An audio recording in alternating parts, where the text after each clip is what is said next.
Good morning, everybody. Today we are reading a book called Over and Under the Pond. This is all about the animals and the life that's in the pond or in the water under and everything that we see on top. Let's see what we find. Over the pond we slide, splashing through lily pads, sweeping through reeds.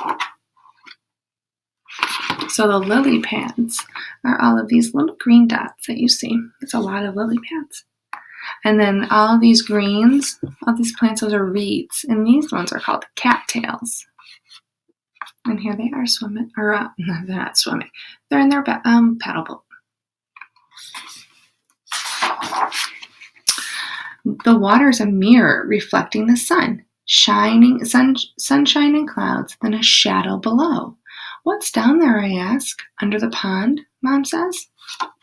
So it's reflecting the sun from the sky. So here's what the sun might look like. But here's a shadow. What do you think that shadow is that they see? Tell your mom or your dad or your brother or sister who's ever reading with you. What do you think that is that they see under the water?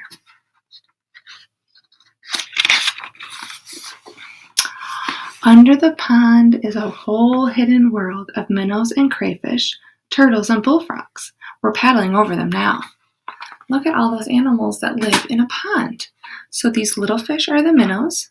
I see a frog. She's calling it a bullfrog. A bullfrog is just a different type of frog. It makes a different noise than a smaller green frog. Catfish. Turtle.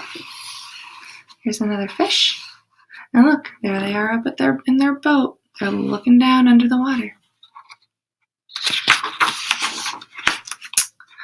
Over the pond, we skim past tall rushes, whirligig beetles loop and twirl, skaters on a warm summer surface. Under the pond, minnows dart through waving forests of grass, while a brook trout, which is a fish, lurks ready to lunge. Here he is. He might lunge at these beetles. He might eat the beetles. Or he might eat the little minnows that are down here too. He could eat those also.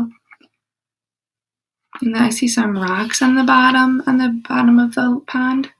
And here's more reeds up top. Here they are in their boat. Over the pond we lift and dip and pull past a row of painted turtles on a waterlogged tree. 1, 2, 3. They slip off and away. Splash, gurgle, sploosh under the pond. These are like the turtles that were in our book yesterday that we were counting. They're jumping off the log and into the water. And I see some duckies back here too. They live in the pond also.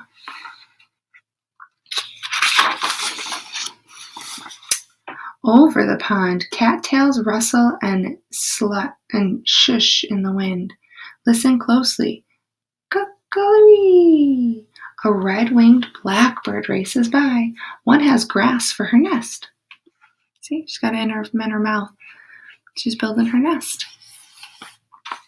Under the pond, a Cassidy fly larva builds a home of her own, a secret shelter of pebbles and sand. That's this interesting thing right here. Oh, and there's another fish up there. There are a lot of animals that live at the pond. Over the pond, the shadows of trees lean out from the shore. We coast under a low, hanging branch. A moose looks up with a mouthful of water lilies. We've interrupted his lunch.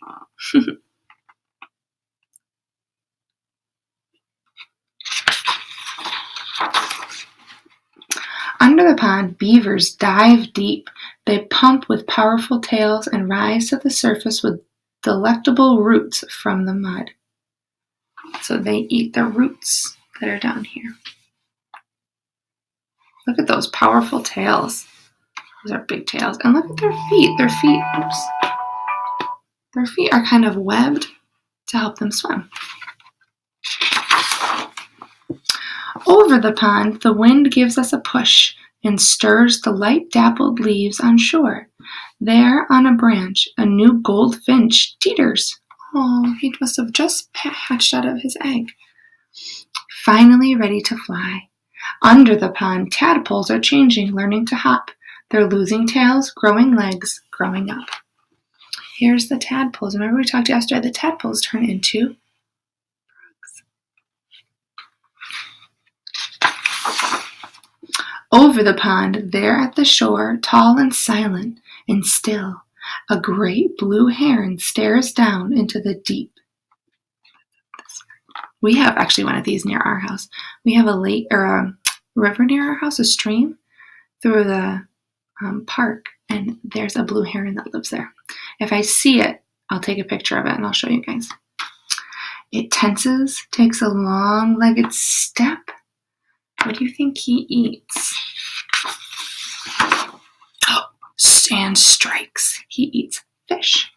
It catches a wiggling quicksilver minnow from where it was hiding under the pond. He sticks his head in the water and grabs that minnow. If I see the blue heron when we go for a walk at the park, I'll take a picture and show you.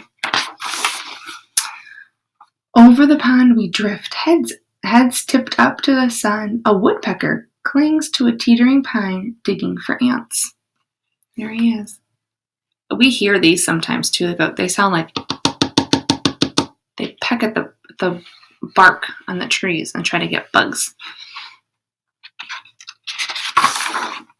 And here's our friend. Under the pond, an otter claws for freshwater mussels. Mussels, these are the mussels. They're kind of like shells. They are shells. Over the pond, a sleepy dragonfly lands for a rest. His spindly legs tickle my knee. Look at the dragonfly landed right on his knee. Can you see it? He's so tiny. Under the pond, dragonfly larvae watch what swims by. Oh, interesting. They catch minnows in monster-fast jaws. That's fascinating. I did not know that dragonfly larvae lived underwater. And they're catching their minnows. Oh my gosh. Over the pond, the shadows stretch. Ospreys circle on quiet wings. Those are these birds up here. Raccoons and mink stalk the shoreline for supper. They also like to eat fish. Under the pond, a flip of a tail, a crayfish disappears in the dark. Oh, he's down here. The raccoon was trying to get him, but he was not successful. Oh, it looks like it's dark out now. Over the pond we head for home. We glide, swish bump, right up onto the shore as a far-off loon calls goodnight. This is a loon. It's a kind of duck. It makes a really pretty sound. The sky turns from sunset to dusk to dark.